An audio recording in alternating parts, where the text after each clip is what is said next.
But yeah, let's talk some college basketball. We decided to just, for the record, we decided to do our podcast here in Waco before we go to Kansas City, just because, we didn't want there to be games going on and stuff not make sense. Maybe we'll still try to provide some video content while we're in KC.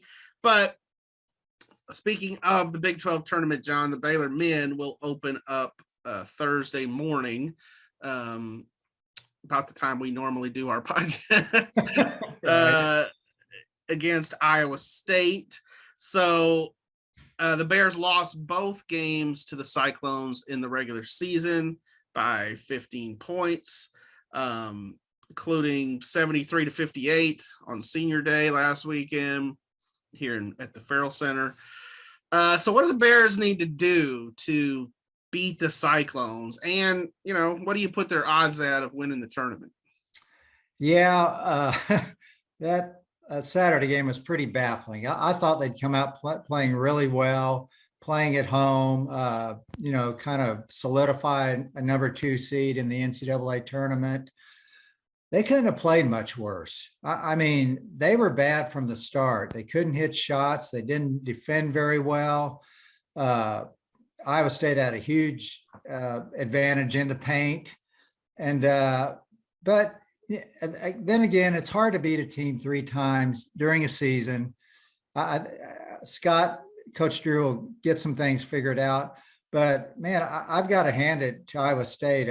TJ, he put together a tremendous defensive game plan. They were changing defenses all afternoon. I mean, different kinds of zones, different kinds of man. It was impressive. But anyway, basically they'll be playing a road game up here. Iowa State fans come in droves. They're the ones filling up a lot of the hotel space because people from Kansas State, a lot of them just drive to the games. Right. As far as getting to the championship game, I'm going to say the odds are pretty low because if they beat Iowa State, they're probably going to have to play Kansas. So that's like another road game. So I think obviously the northern teams have an advantage in this tournament, especially if they're good, because it's going to be like a home game to them. I don't think Baylor's odds of reaching the championship are real good. Yeah, that is certainly a disadvantage for those other teams. And, in terms of the geography of the tournament, I hate this expression. I do, but it is what it is. I mean, right. I was talking to our good friend Chad Conine yesterday, and he was grousing about just, the Big 12 tournament. And I think he was glad he wasn't going. You know how Chad is. He does grouse a bit. He does grouse. But he was talking about just what a disadvantage it is for all these other teams. Well, yeah. To that, I would say, that would be a challenge a little bit to the other fan bases to, pack your bags and get up to KC.